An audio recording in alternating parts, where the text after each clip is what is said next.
Assalamualaikum warahmatullahi wabarakatuh.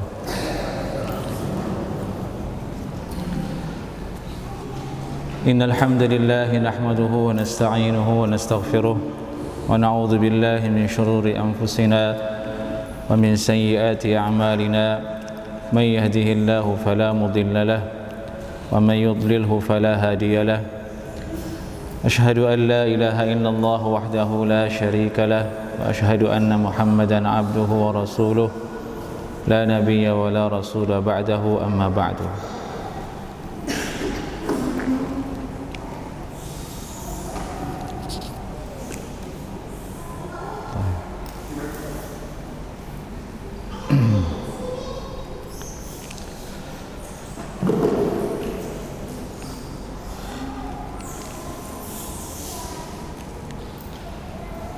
Kajian kita Al-Adabul Mufrad adalah kajian yang sudah lama di Masjid At-Tadhkirah ini. Seingat kami terakhir kita sampai hadis nomor 165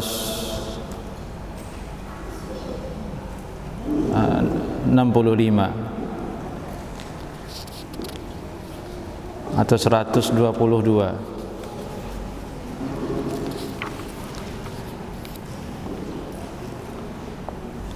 Terakhir kita bahas hadis babun idza saraqal abdu, bab membahas bagaimana apabila seorang budak itu mencuri. Itu bahasan terakhir dulu. Dan ini terhitung masih sebagai bahasan yang awal dalam kitab Adabul Mufrad.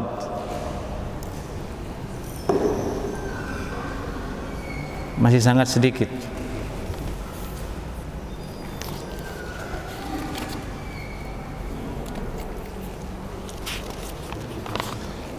Iya. Baru 65 hadis. Sekarang kita masuk ke hadis 166.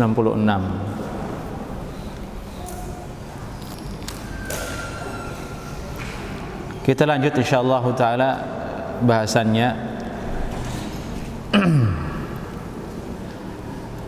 Dan untuk penuntut ilmu yang hadir di hari ini, yang sebelah kanan maupun yang sebelah kiri, pelajar-pelajar yang hadir di sini,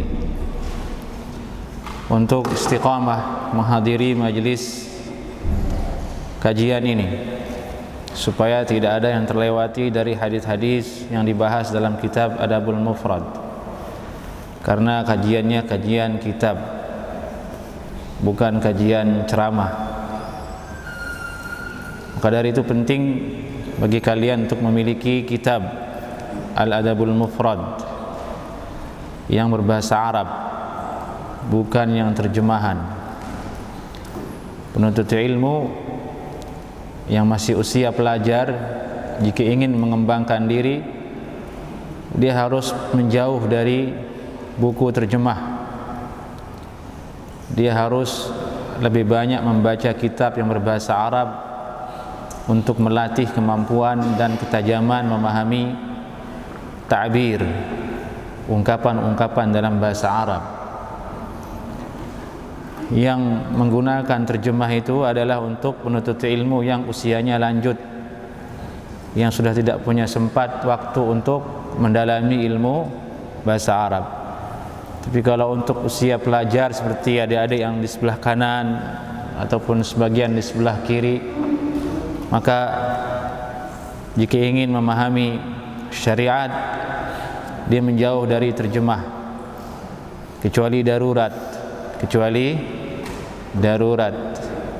Itu untuk sekali lagi untuk melatih, mengasah kemampuan dan ketajaman memahami hadis, memahami ungkapan para ulama, memahami maksud dari ulama.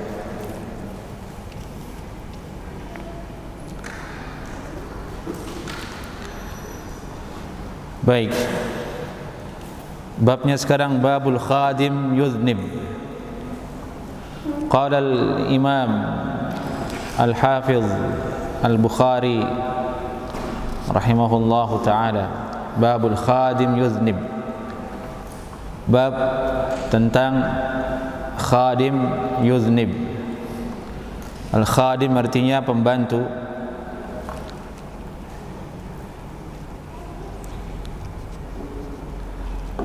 Khadim artinya pembantu.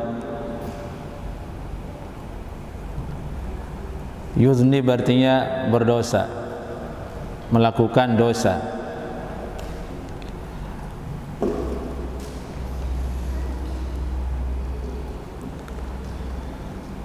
Nanti yang dimaksud dengan khadim di sini,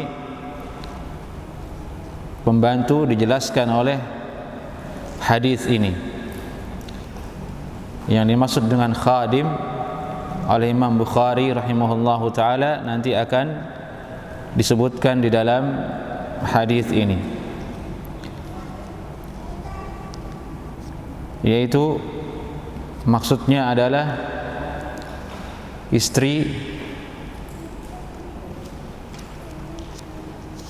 maksudnya adalah istri atau yang semisal dengannya.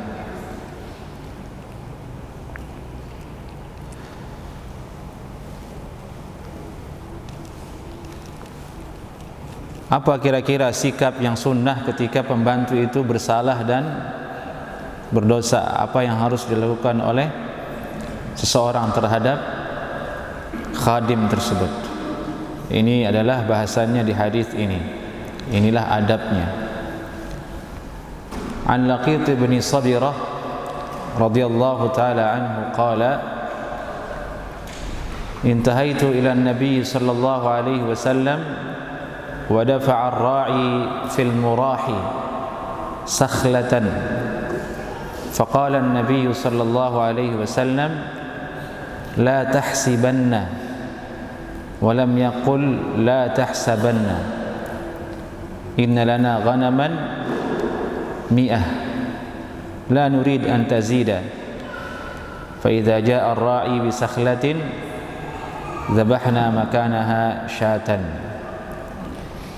فكان فيما قال لا تضرب ضعينتك كضربك أمتك وإذا استنشقت فبالغ إلا أن تكون صائما.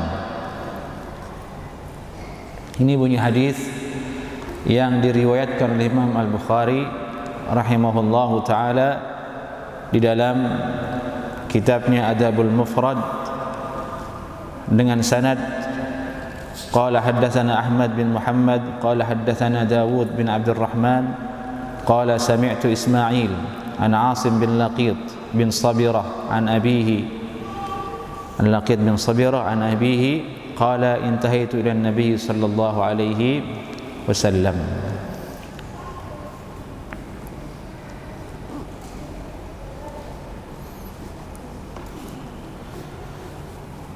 Jadi hadis ini berasal dari sahabat Nabi Laqit bin Sabirah. Dan riwayat yang disebutkan oleh Al-Imam Al-Bukhari di sini adalah riwayat yang ringkas. Maksudnya redaksi hadisnya itu diringkas, tidak lengkap, diambil yang bagian terpentingnya saja oleh Imam Al-Bukhari. Adapun redaksi lengkapnya hadis ini ada dalam Sunan Abu Dawud, ada dalam Sunan Abu Dawud rahimahullahu ta'ala, di mana Imam Abu Dawud rahimahullahu ta'ala mengeluarkan hadis ini dalam kitab At-Taharah dalam bab Al-Istinthar. Riwayat lengkapnya agak panjang, ada kisah di situ. Intinya adalah suatu ketika Laqit bin Saburah atau Laqit bin Sabirah radhiyallahu taala anhu, beliau menceritakan tentang dirinya. kuntu wafida Banil Muntafiq atau fi wafdi Banil Muntafiq. Dulu satu ketika aku adalah utusan atau orang yang datang dari Bani Al-Muntafiq. Al-Muntafiq itu kakeknya Laqit bin Sabirah. Wafad itu artinya kelompok orang yang datang hijrah, kafilah, begitu. Kelompok orang yang datang hijrah, musafir, datang ke suatu negeri, disebut dengan wafdun.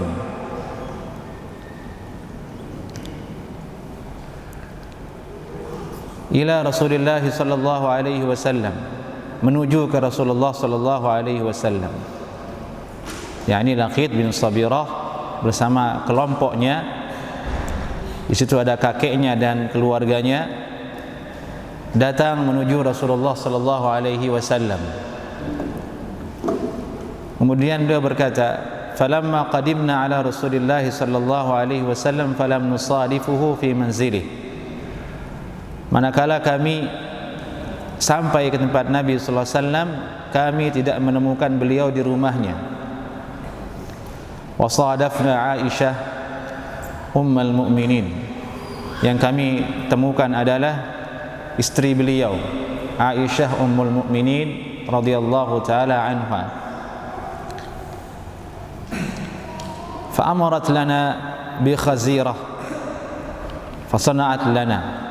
Kemudian beliau menghidangkan kepada kami hidangan menu yang bernama khazirah.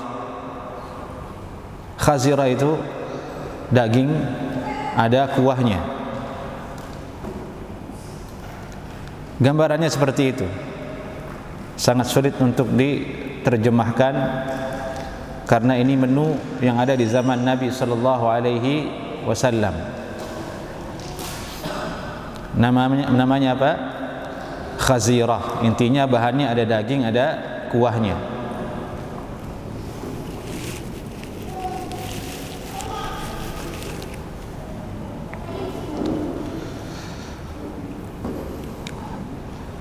Agak sulit kita menerjemahkan kalimat-kalimat seperti ini karena membutuhkan ilmu tentang budaya secara detail bagaimana bangsa Arab dulu. Sementara kita orang luar. Ibaratnya kita tidak pernah lihat soto, kemudian orang bilang ke kita ini soto. Gambaran kita apa tentang soto? Kita tidak pernah lihat, sulit untuk dengan tepat membayangkan dan menjelaskannya. Sama dengan ini khazirah, ini intinya dia adalah hidangan yang ada di zaman Nabi sallallahu alaihi wasallam yang dihidangkan oleh Aisyah radhiyallahu taala anha kepada Laqit bin Sabirah. Wa ataina biqana'in,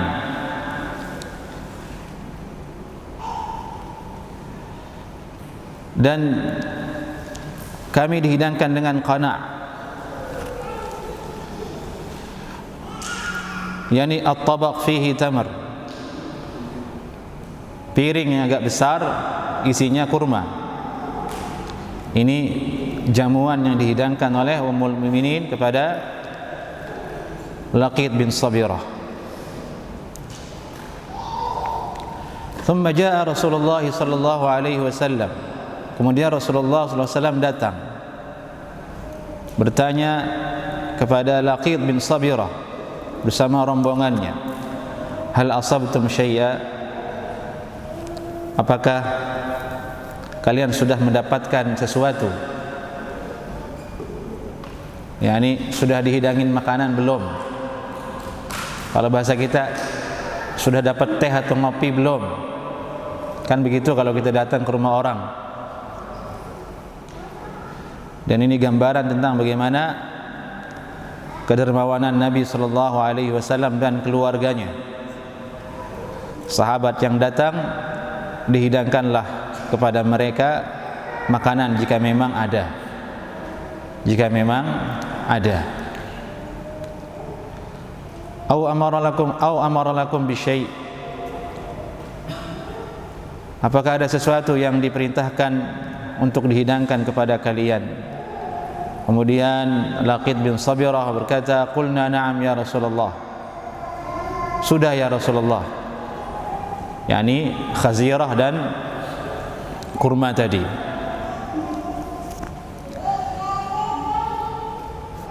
Qala fa baina nahnu ma'a Rasulillah sallallahu alaihi wasallam, kemudian ketika kami sudah bersama Nabi sallallahu alaihi wasallam duduk, tiba-tiba dafa'a ar-ra'i ghanamahu ila al-murah.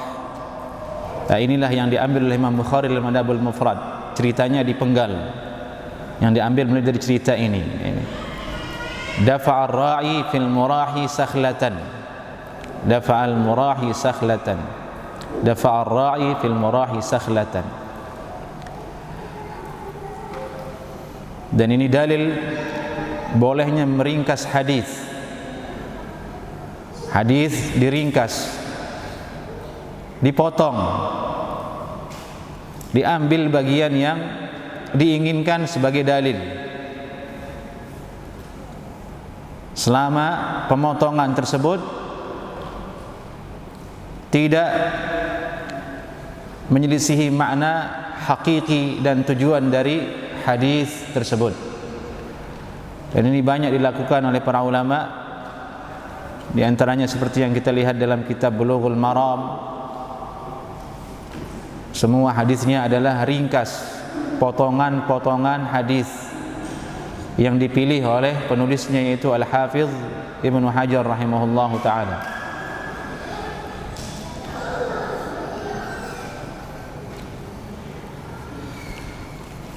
Taib. Ketika ar-ra'i artinya pengembala kambing.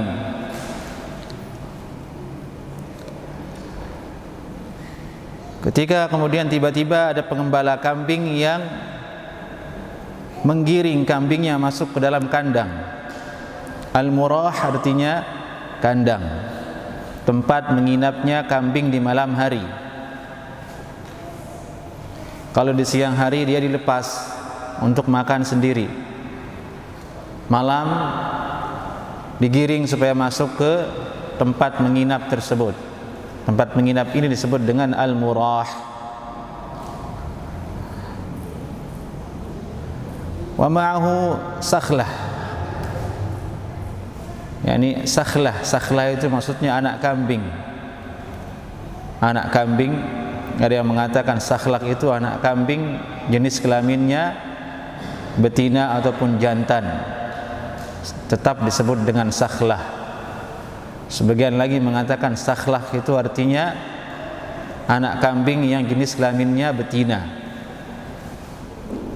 Dan nampaknya itu yang paling mendekati makna yang sahih. Sakhlah adalah anak kambing yang jenis kelaminnya betina. Yani kelompok kambing yang digiring ini oleh pengembala itu terdapat seekor anak kambing betina, bahasa Arabnya sakhlah. Faqala Nabi sallallahu alaihi wasallam, Nabi sallallahu alaihi wasallam kemudian bersabda, "Ma waladta ya fulan." Nabi bersabda kepada pengembala ini, "Apa yang kau hasilkan wahai fulan dari hasil ternakmu?" Pengembala ini menjawab, "Bahmah." Bahmah itu artinya anak kambing betina. Bahmatun. Qala fadhbah lana makanaha syat. Kemudian Nabi sallallahu alaihi wasallam bersabda, "Sembelihlah untuk kami satu ekor kambing sebagai ganti dari anak kambing ini."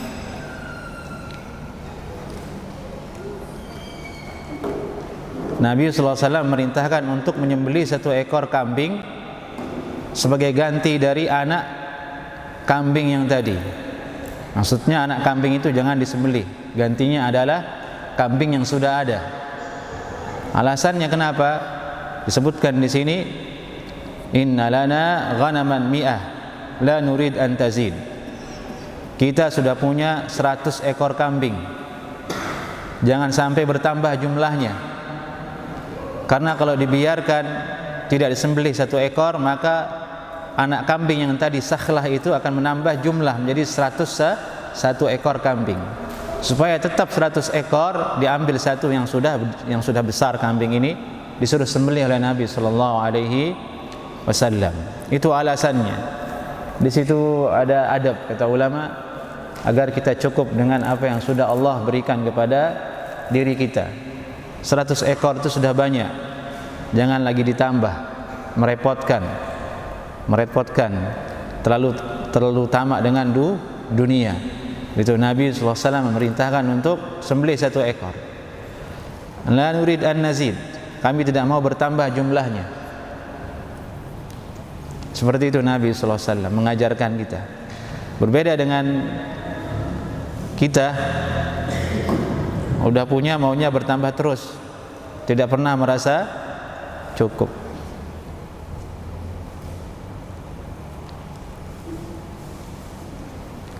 Kemudian Nabi SAW bersabda, la tahsabanna.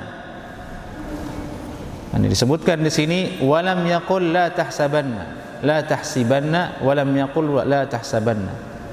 Ini adalah penjelasan dari rawi hadis, yaitu Qutaibah atau yang lainnya.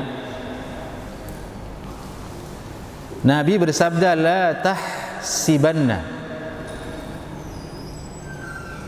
Ditonjolkan kalimat ini oleh rawi hadis untuk menegaskan bahwasanya itulah yang didengar dari Nabi sallallahu alaihi wasallam. Bacaannya la tahsibanna, bukan la tahsabanna. Yang populer kita dengar adalah la tahsabanna, sinnya fathah, fathah.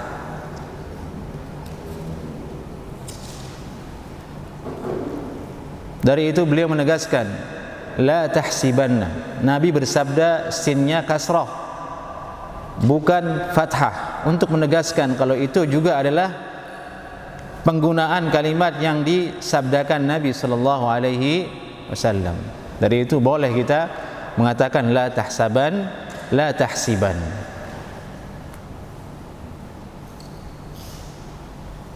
Dalam Al-Qur'an la tahsaban itu yang ada adalah berbaris fathah dengan qiraah Hafs yang kita baca.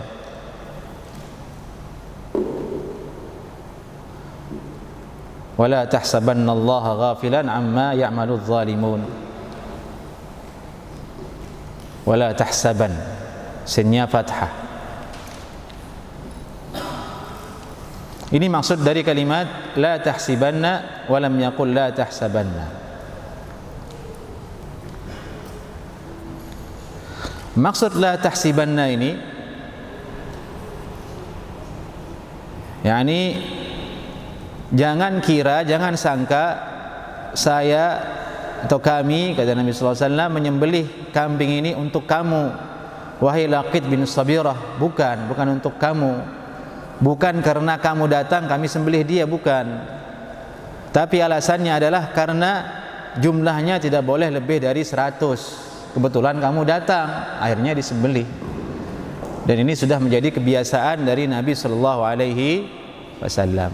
Itu maksud dari kalimat la tahsabanna wa lam yaqul la tahsaban inna lana ghanaman mi'ah la nurid an nazid, la nurid an tazid.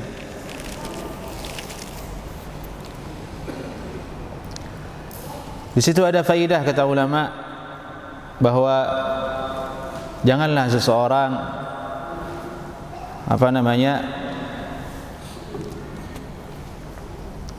berbuat sesuatu yang bisa mendatangkan sangkaan bahwasanya perbuatan itu tidak sesuai dengan apa yang dia lakukan, yakni memberikan kesan ke orang lain bahwasanya dia itu berbuat baik, dia itu berbuat yang luar biasa, Padahal tidak. Nabi SAW menyembelih hanya tujuannya untuk supaya tidak bertambah jumlah kambingnya. Maka beliau jelaskan supaya tidak disangka oleh Laqit bin Sabirah bahwasanya Nabi menyembelih untuk dirinya, menunjukkan kedermawanan Nabi SAW. Nabi jelaskan langsung supaya tidak ada sangkaan yang tidak sesuai, meskipun itu sangkaan yang baik.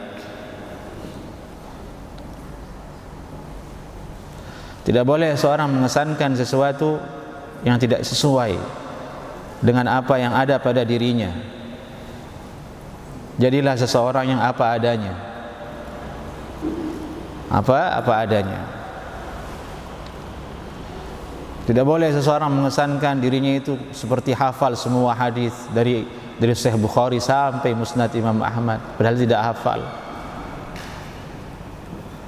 Tidak boleh seorang mengesankan dirinya ke orang lain dengan cara ataupun dengan ucapan rasanya dirinya itu banyak hafalan Al-Qur'annya, sehingga kalau sholat dia sengaja pilih ayat-ayat yang tengah saja,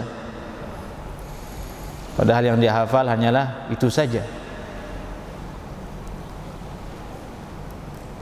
Tidak boleh seorang mengesankan dirinya alim padahal tidak alim. Ini faidah yang diambil dari sikap Nabi sallallahu alaihi wasallam, adab yang sangat luar biasa yang dicontohkan Nabi sallallahu alaihi wasallam. Beliau jelaskan, jangan sangka kalau saya menyembelih ini karena kamu, wahai Laqit bin Sabirah, karena kalian, tidak, tapi karena memang kami punya 100 ekor, kami tidak mau lebih dari 100 ekor, itu kami sembelih. Tadi sebelumnya kalian sudah diberikan hidangan, yaitu berupa khazir dan kurma oleh Aisyah radhiyallahu taala anha. Nah, ini maksud dari hadis ini. Kemudian dalam riwayat Sunan Abu Dawud disebutkan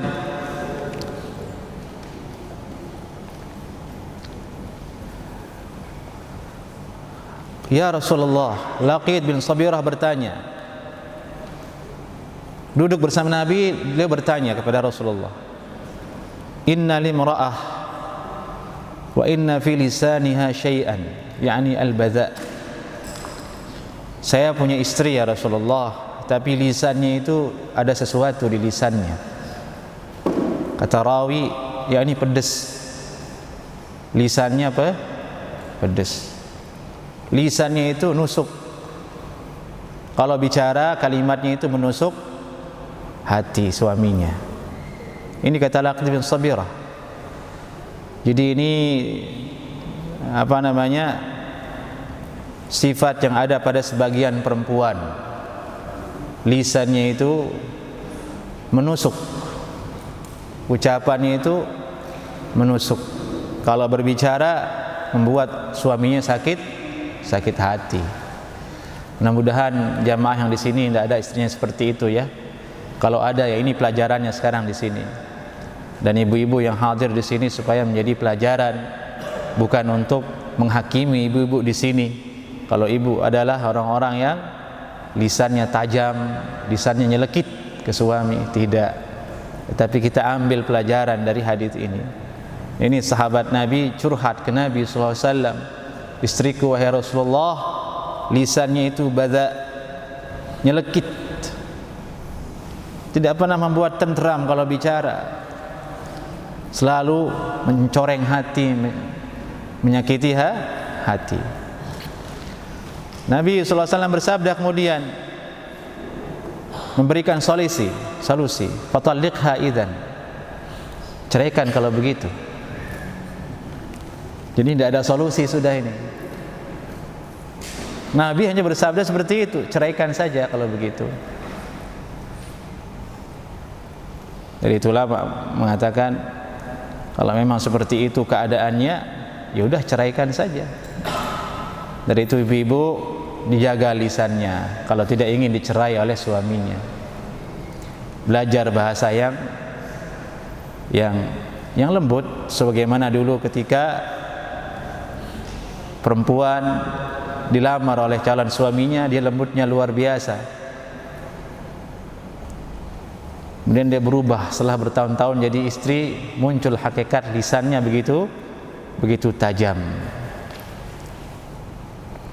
Nabi tidak punya solusi lain, sudah ceraikan saja.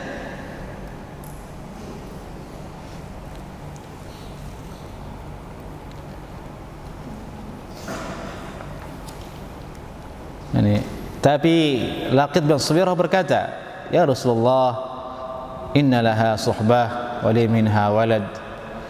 Tapi ya Rasulullah, di satu sisi istri saya ini setia dan saya punya anak dari dia gitu.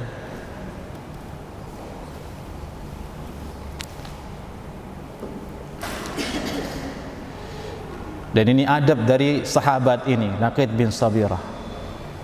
Tidak ingin dia menyebutkan kejelekan istrinya saja di depan Nabi SAW, tapi disebutkan juga kebaikannya supaya jadi pertimbangan apakah dicerai ataukah tidak.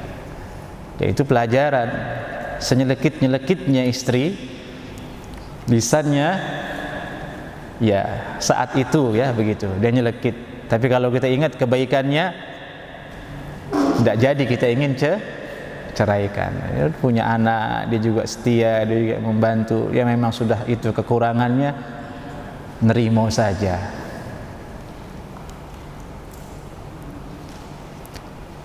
Tapi itu bukan jadi alasan Bu untuk terus nyelekit ke suami supaya dirubah maksudnya. Bukan maksudnya tuh ada istri sahabat aja yang kayak gitu, lagi saya jangan begitu pikirannya. Maksudnya dirubah supaya jangan seperti itu. Perempuan diatur berbicaranya, kalimatnya dipilih yang tentram, yang sopan, yang baik. Dan itu juga pelajaran untuk anak ibu sendiri, karena bahasa yang didengar oleh anak dari ibu, nah itulah yang akan menjadi akhlak si anak. Ditahan sedikit emosinya, sehingga yang keluar dari lisan adalah ucapan-ucapan yang baik. Kemudian Nabi sallallahu alaihi wasallam bersabda, "Famurha aw izha." Nasihati dia kalau begitu. Ini adab yang diajarkan Nabi kepada kita semua. Kalau begitu, opsi yang kedua berarti ini, setelah tadi Nabi bersabda ceraikan, kemudian tidak jadi karena sahabat berkata tapi dia punya jasa begini. Opsi kedua kalau begitu, jangan ceraikan, nasihati kalau begitu. Ayudha. Dari itu suami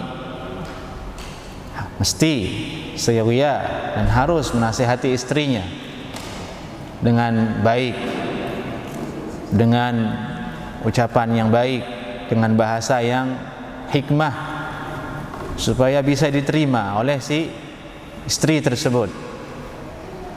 Dan biasanya perempuan mudah dinasihati jika dengan bahasa yang lembut, dengan bahasa yang sesuai dengan karakter dia, sesuai dengan watak dia.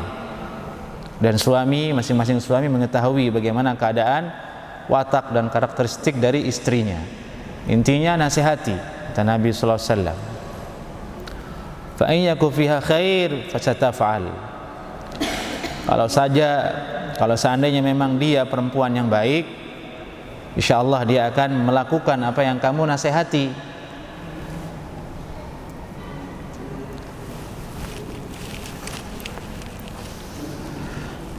Ini yang dimaksud oleh Nabi sallallahu alaihi wasallam, oleh Imam Bukhari tadi di awal, al-khadim yudhnib.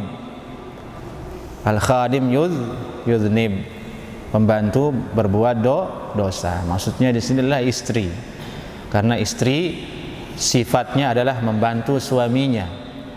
Bukan dalam artian pembantu yang babu, bukan. dia mulia, seorang istri, dia salihah, dia bantu suaminya, dia berkhidmat kepada suaminya. Dari asal itulah diambil kemudian khidmat, khadim, khidmah. Berkhidmat ke suami maksudnya melayani, membantu suaminya. Ini dimaksud oleh Imam Bukhari dengan al-khadim yudhnib. Kalau seandainya dia baik, dia akan ikuti apa yang kamu nasihati. Wala tadrib dha'inatak qadarbika amatak. Jangan kamu pukul istrimu. Ini nasihat Nabi kepada Laqit bin Sabirah. Kamu tentu sakit hati dengan nyelekitnya ucapannya, tapi jangan sampai kamu pukul. Dha'inah artinya istri. Dha'inah artinya istri.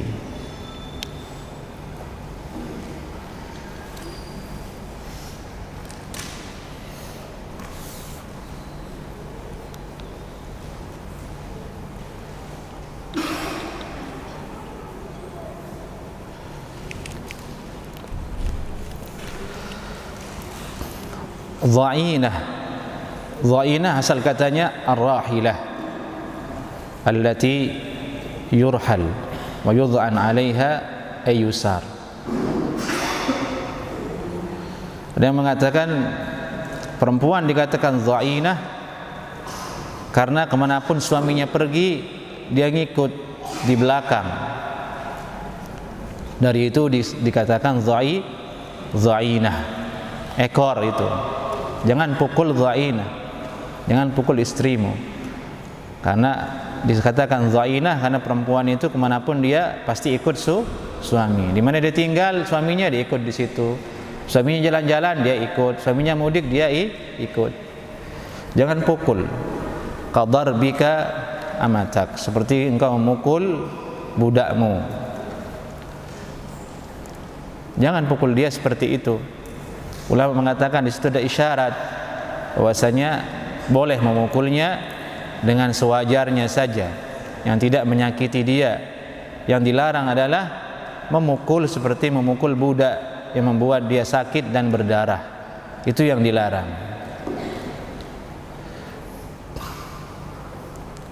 Dan teori memukul istri yang ada dalam syariat Islam harus kita imani, kita setujui, kita terima, karena itu syariat Nabi Muhammad sallallahu alaihi wasallam. Memukul di sini maksudnya sekali lagi bukan untuk menyakiti dia, tapi dalam rangka mendidik dia. Maka tidak boleh dengan menyakiti dia, sewajarnya saja. Adapun orang-orang yang tidak suka dengan Islam, mereka menjadikan teori ini sebagai belati untuk menikam. Mereka jadikan sebagai alat untuk menghancurkan Islam di mata dunia. Yani syariat Islam membolehkan memukul perempuan, yang artinya melanggar hak asasi manusia, melanggar HAM. Mereka tidak mengerti maksud memukul di sini adalah dalam rangka mendidik. Mendidik. Bukan dalam rangka menyakiti.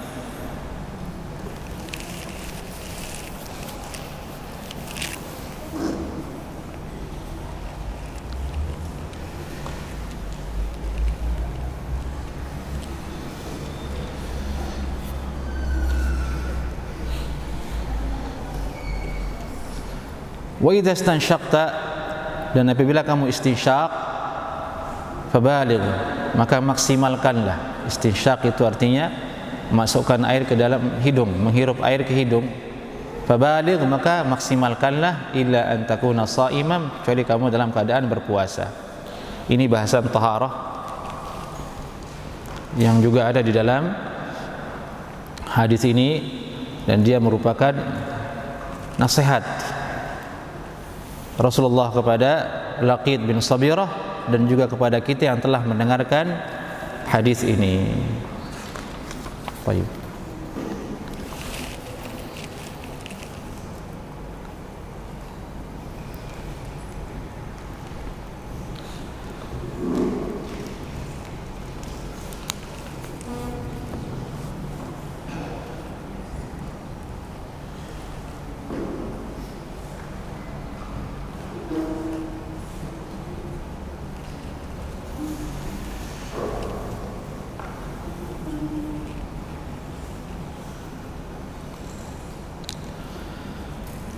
Hadis berikutnya sekarang adalah hadis nomor 167.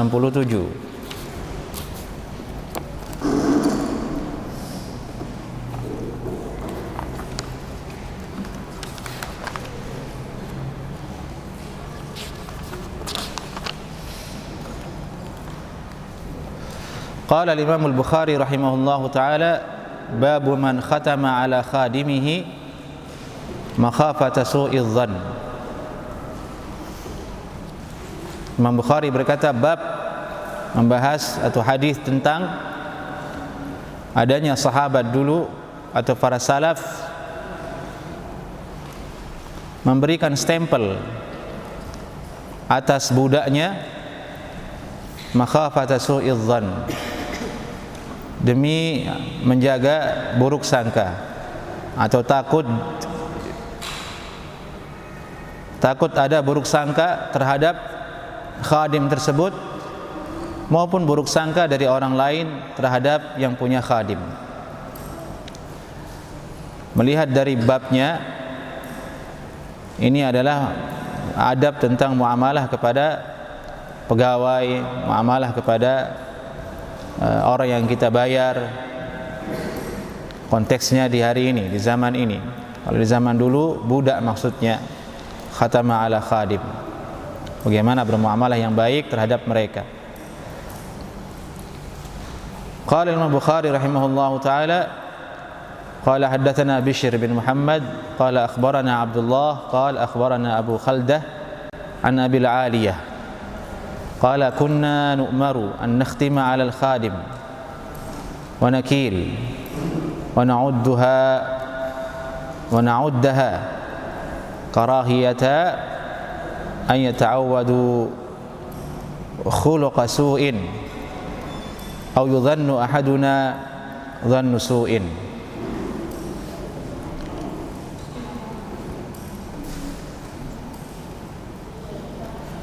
Dari Abu Aliyah radhiyallahu taala anhu,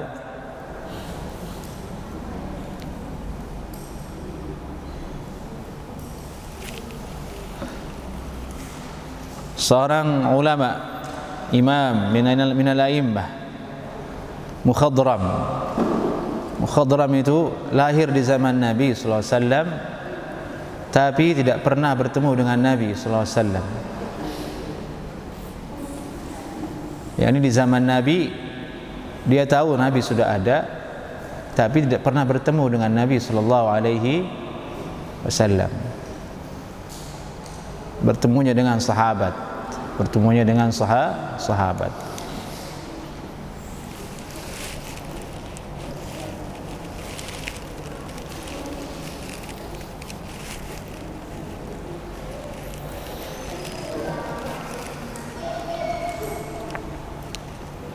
Abu Aliyah ini disebutkan berguru ke Abu Bakar As-Siddiq, salat di belakangnya Umar bin Khattab, dan beliau adalah salah seorang ulama yang paling pertama azan di negara atau di daerah negeri Wara an-Nahr yang ada di Kufah atau di Irak.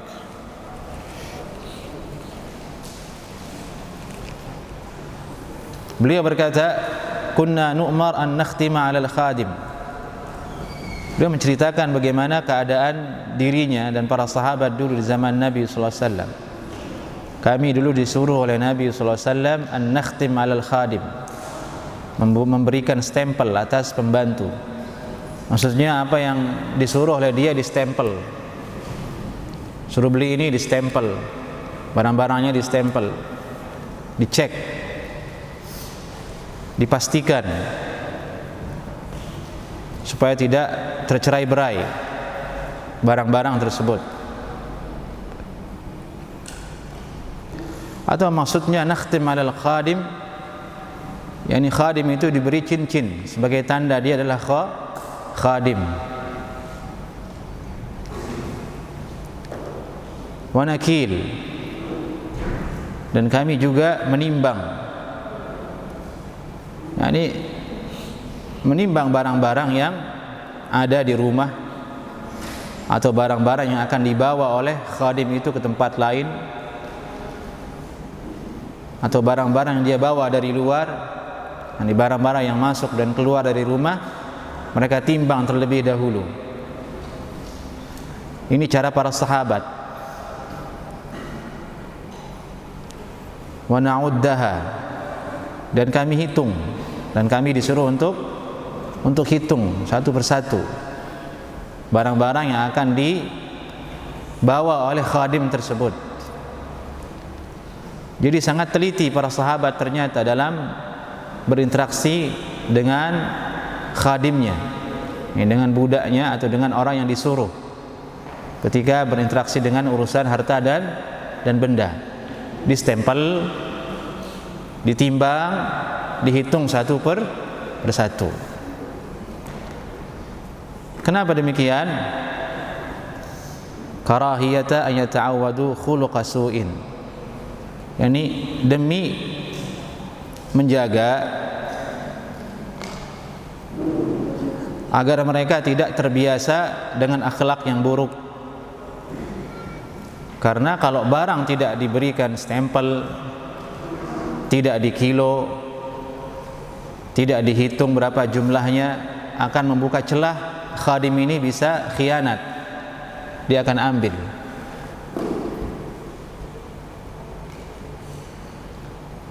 Sehingga dia akan terbiasa, ya sudahlah ini kan tidak dihitung, dia ambil, korupsi, dicurangi. Nah, sahabat disuruh untuk seperti ini, memberikan stempel, dikilo dan dihitung untuk menutup jalan itu. Tidak ada celah untuk khianat, tidak ada celah untuk maksiat dan berakhlak buruk dari si khadim tersebut, atau di hari ini dari karyawan atau orang-orang yang bertugas dan bertanggung jawab.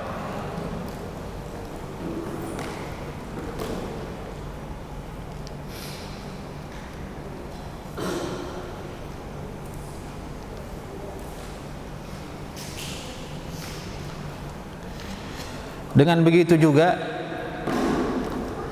tentramlah hati yang punya barang dan punya khadim. Kalau sudah dihitung, sudah dikilo, sudah ditimbang, sudah diberi stempel, pasti hati tenang, tidak ada celah dia untuk curang. Maka muncullah kemudian baik sangka terhadap khadim tersebut. Jadi faedahnya sangat banyak sekali, teliti dalam bermuamalah ini, yang dimana kita sering melalaikannya, sering tidak memperhatikannya. Dan ini juga berlaku bukan hanya kepada karyawan dan sebagainya, juga kepada istri. Kalau kita ingin berikan pengelolaan harta kepada istri kita, maka terapkanlah hadis ini. Berapa yang diberi, untuk apa, dihitung bagaimana, supaya hati tenang dan tidak memunculkan buruk sangka kepada istri, dan menutup celah adanya nanti cekcok dengan masalah tersebut.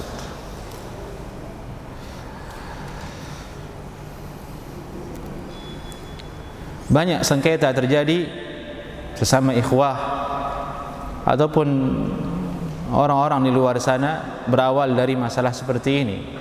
Tidak dihitung, tidak dicek. Dengan berjalannya waktu, ada yang terlupa, kemudian di satu waktu kemudian masalah itu akan diungkit, maka terjadi perbedaan pendapat berapa jumlahnya, bagaimana seluk-beluk dulu pengelolaannya sehingga terjadi seperti itu. Maka terjadi cekcok dan bahkan bisa sampai kepada memutuskan silaturahim satu dengan yang lainnya. Maka wajib akhlak ini kita miliki, yakni teliti dalam mengolah harta, teliti dalam memberikan sesuatu kepada khadim kita, kepada pegawai kita, atau kepada siapapun yang memang di situ dibutuhkan untuk diteliti sebagaimana yang tadi disebutkan oleh hadis ini.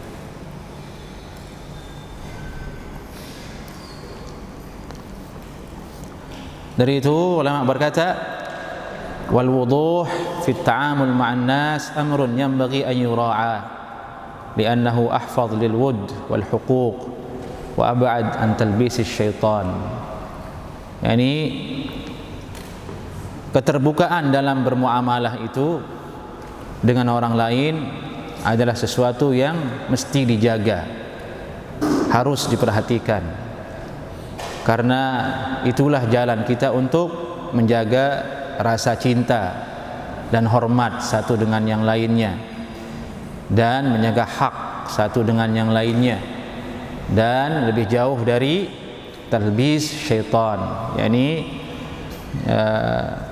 kerancuan dan perangkap dari syaitan.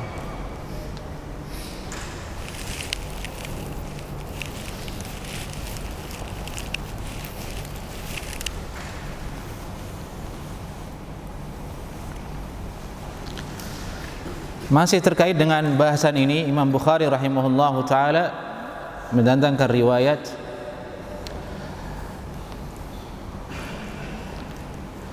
bab man adda ala khadimihi makhafat adh-dhann.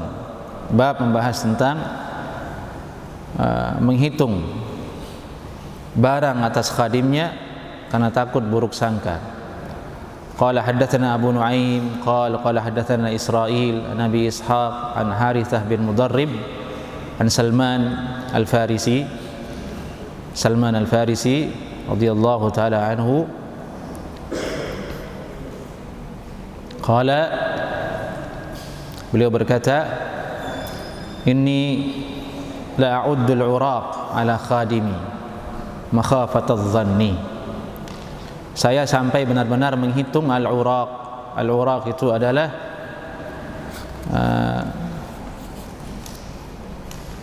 tulang yang sudah diambil dagingnya. Sebagian dagingnya sudah diambil. Sisanya hanya tulang, dagingnya nempel-nempel sedikit begitu. Bahasa Indonesianya apa, ikhwah?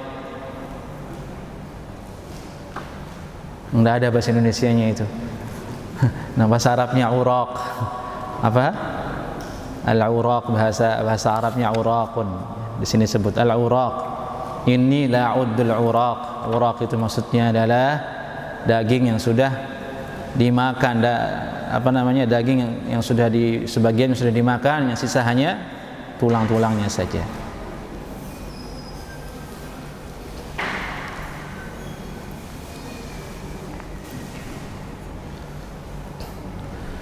Dihitung oleh beliau, oleh Salman, jumlah daging-daging yang dimakan dari tulang tadi itu, uraq tadi itu.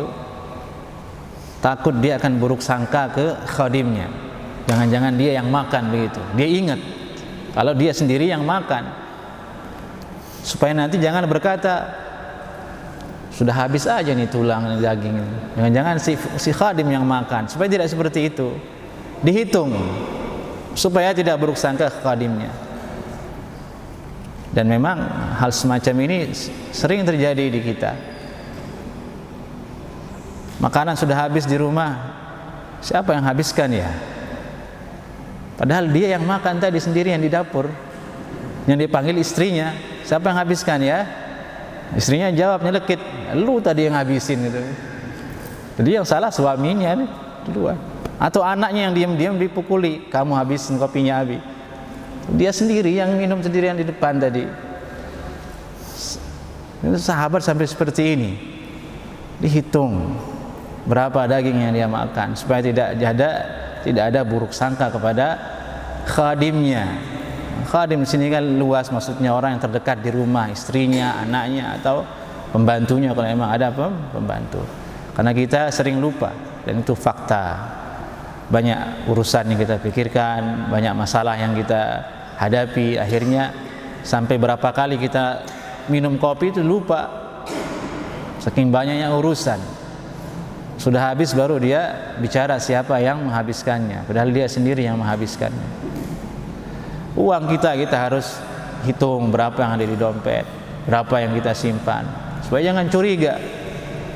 Pas buka tabungannya kok segini ya, yang dilihat istrinya. Bilangnya kok segini ya, tapi sambil lihat istrinya, padahal dia sendiri yang habiskan itu uang. Supaya tidak seperti itu. Hitung diri kita. Ini adab dari sahabat, yang artinya kita diperintahkan untuk seperti itu juga.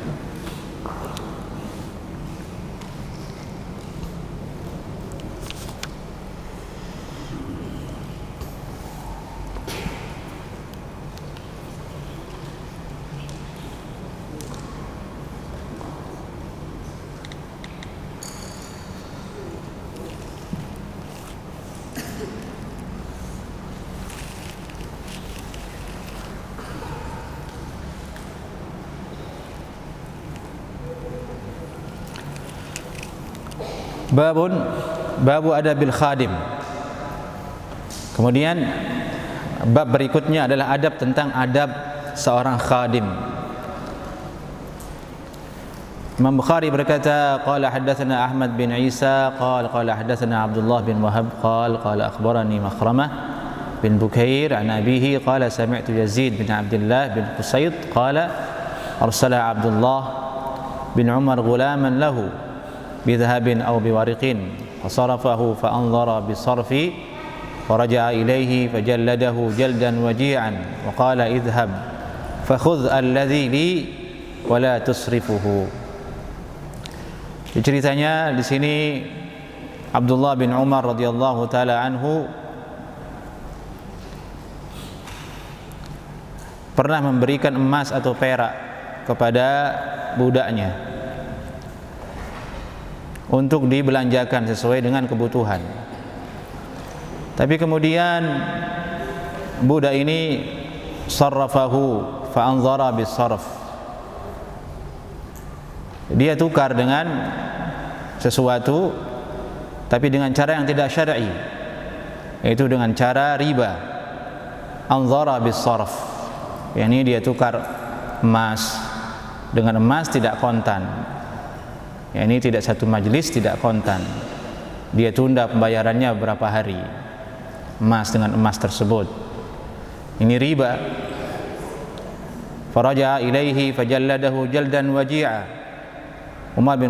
Abdullah bin Umar kemudian setelah budak ini datang ke beliau kembali, beliau cambuk dengan begitu kencang sehingga dia tersakiti oleh cambukan tersebut.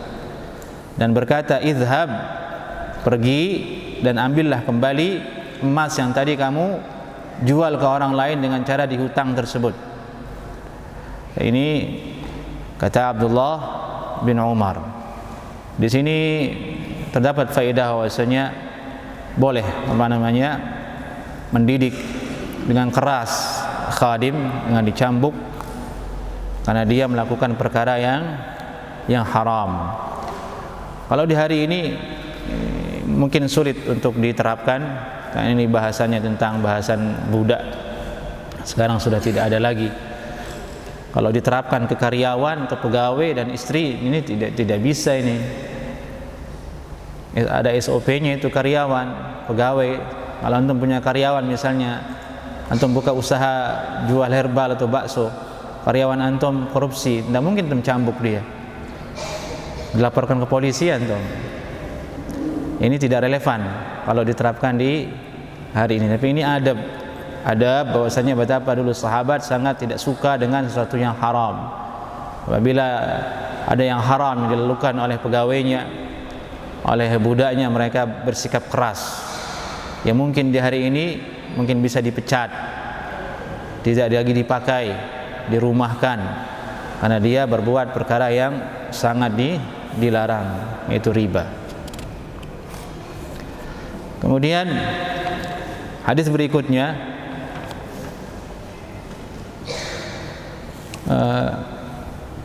qala haddatsana Muhammad bin Salam qala akhbarana Abu Muawiyah an al-A'mash an Ibrahim at-Taimi an abihi an Abi Mas'ud qala kuntu adrib ghulaman li. Ini Abu Mas'ud berkata, Abu Mas'ud ini Uqbah bin Amr al-Badri. Ini sahabat Nabi bernama Uqbah bin Amr. Kunyahnya Abu Mas'ud. Jadi bukan Abdullah bin Mas'ud ya, Abu Mas'ud ini adalah Uqbah bin Amr al-Badri. Dikatakan al-Badri karena dulu beliau terlibat dalam jihad perang Badar. Beliau berkata, dulu aku pernah memukul ghulaman li, budak saya. Kemudian aku mendengar ada yang berbicara di belakang saya. Ada suara di belakang saya. I'lam Aba Mas'ud, wahai Abu Mas'ud, ketahuilah, lillahi aqdar alaika minka alaihi. Sungguhnya Allah lebih berkuasa atas dirimu daripada dirimu terhadap budak tersebut. yakni Allah lebih kuasa untuk menghancurkan kamu, untuk memukulmu, lebih daripada kamu berkuasa kepada budakmu dengan zalim tersebut. Ini ancaman dari Nabi sallallahu alaihi wasallam. Dan ini adalah kalimat yang sangat luar biasa dari Nabi sallallahu alaihi wasallam. Lillahi aqdaru alaika minka alaih.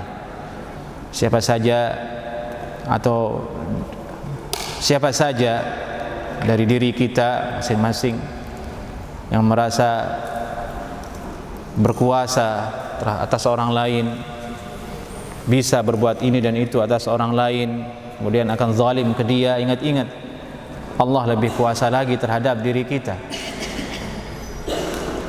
Sehingga dengan itu kita berhenti dan tidak menzalimi orang lain, tidak menzalimi orang yang lemah, tidak zalimi istri kita, tidak zalimi anak-anak kita atau siapapun yang lemah. Allah lebih kuasa atas diri kita untuk kita dihancurkan oleh Allah Subhanahu wa taala. Faltafattu fa idza huwa Rasulullah sallallahu alaihi wasallam. Aku menoleh ke belakang, kata Abu Mas'ud, ternyata itu adalah Rasulullah sallallahu alaihi wasallam. Qultu ya Rasulullah, fa huwa hurrun liwajhillah. Ya Rasulullah, dia merdeka demi Allah Subhanahu wa taala, demi wajah Allah Subhanahu wa taala.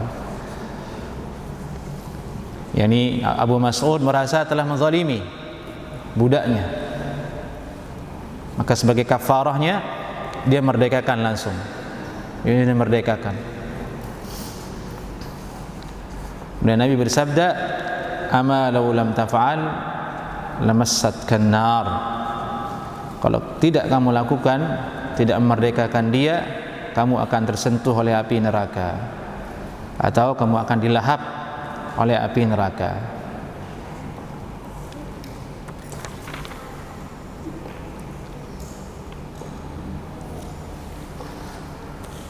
Babun la taqul qabbaha Allah wajhah. Ini kita lanjutkan di pertemuan berikutnya insyaallah taala. Hadis nomor 172. 172.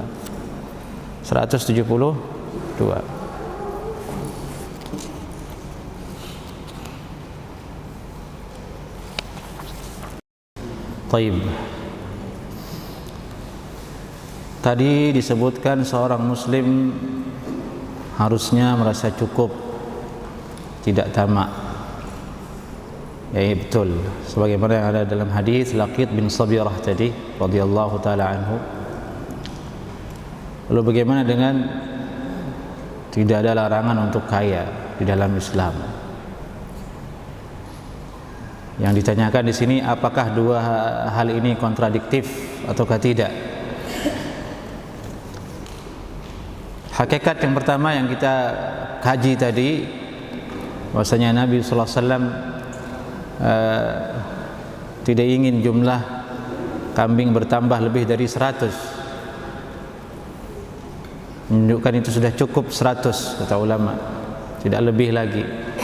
Yang kedua, tidak ada larangan dalam Islam untuk memiliki lebih dari 100 ataukah beribuan kambing, kaya boleh hukumnya.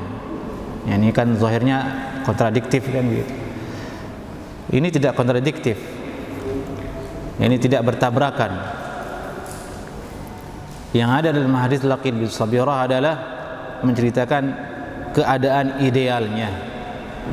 Keadaan yang ideal itu, yang afdal itu adalah tidak terlalu berlebihan dalam harta benda. Dan disebutkan itulah keadaan Nabi sallallahu alaihi wasallam. Beliau martabatnya kafaf.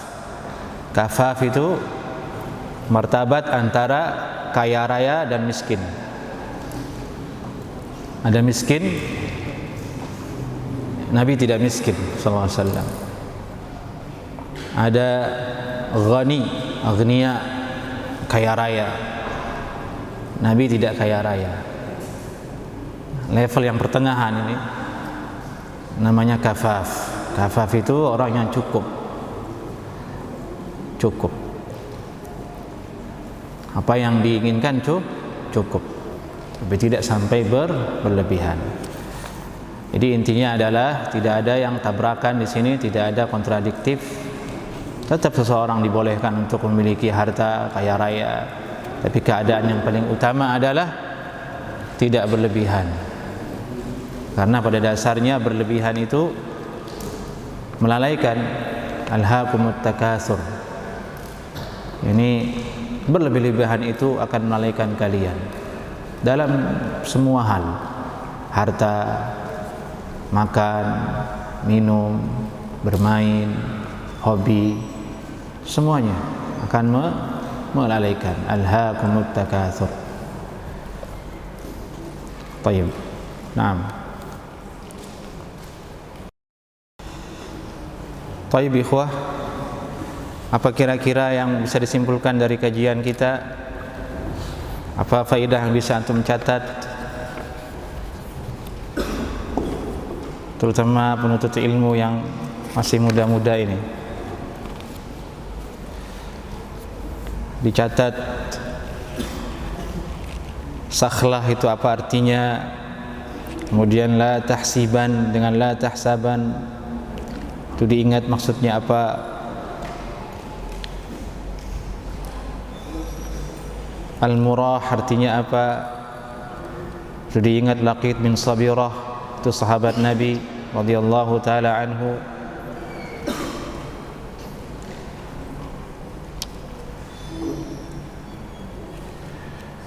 Dan dicatat bagaimana menyikapi istri yang lisannya nyelekit, ditimbang kebaikannya.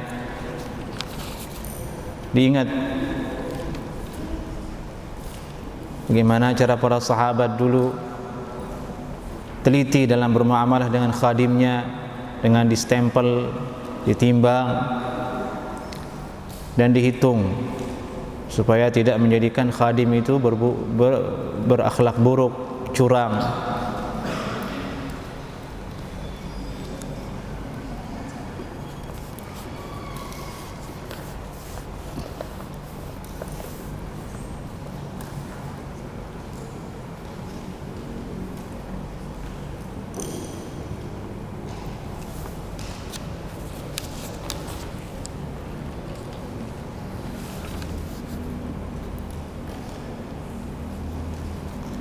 Diingat apa arti al-uraq yang ada di hadis Salman Al-Farisi.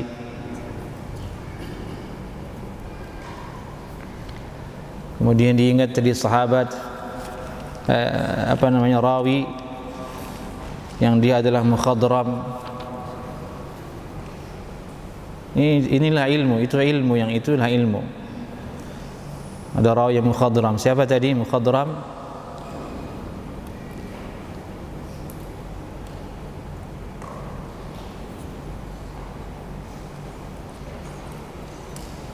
Siapa yang mukhadram tadi, ikhwah? Orang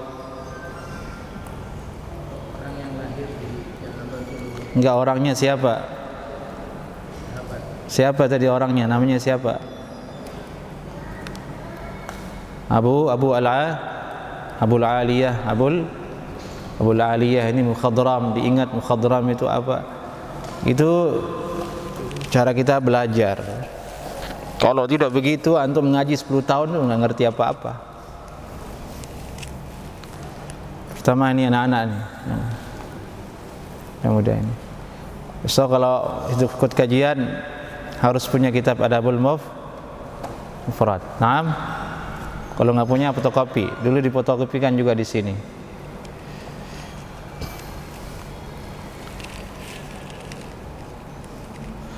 Terus setelah kita ngaji sampai di rumah nanti murojaah diulangi, dibaca lagi hadisnya, diingat maksudnya. Terus setelah itu diamalkan. Itulah namanya ilmu yang berkah. Kalau hanya datang kajian kemudian selesai bubar, tidak dibaca, enggak diamalkan, itu tidak berkah ilmu, tidak berkah.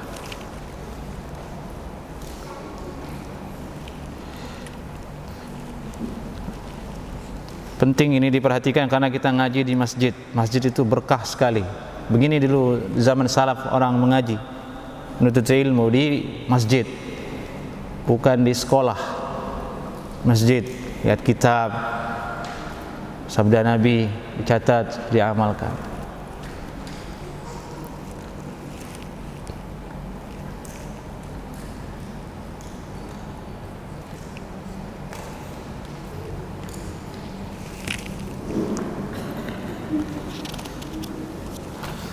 Sebenarnya kajian kita ada dua di jadwal yang dulu, Adabul Mufrad dengan Aqidah Al-Wasithiyah.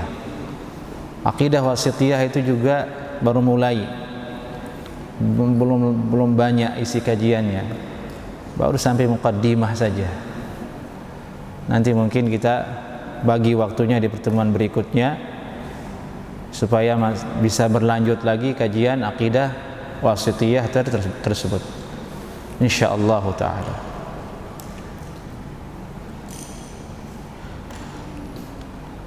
Aqidah Wasithiyah juga penting karena dia tentang tauhid, asma wa sifat, nama dan sifat Allah subhanahu wa ta'ala, yang harus sering kita dengar, harus sering kita pelajari sebagai ahlus sunnah wal jamaah, agar kita tidak kalah dengan orang yang tidak ahlus sunnah wal jamaah.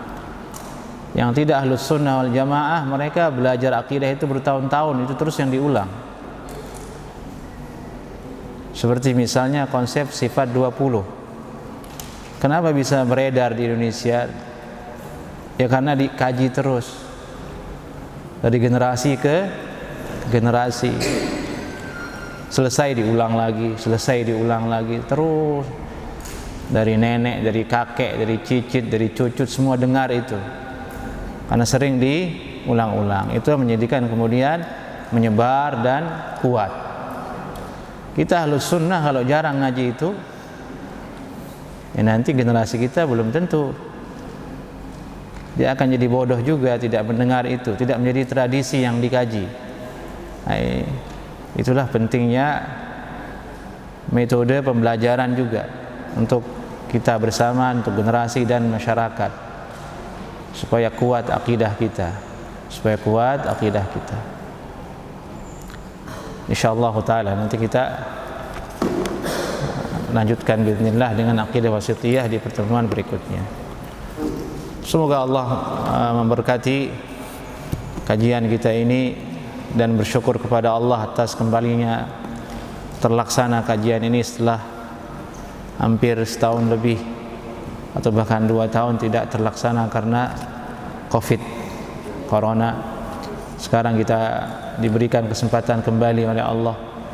Artinya kita ini orang-orang yang selamat dari bala. Kita ini orang-orang yang selamat dari wabah. Allah selamatkan kita. Allah berikan kita al-afiyah. Itu menjadi pelajaran agar kita semakin baik, semakin mendekat kepada Allah Subhanahu wa taala.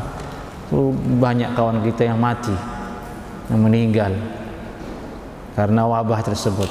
Kita yang tersisa ini, yang hidup, alhamdulillah, berikan kesempatan untuk hidup, maka kita gunakan untuk taat kepada Allah Subhanahu wa taala. Naktafi bihadzal qadar. Aqulu qawli hadza. Assalamualaikum warahmatullahi wabarakatuh.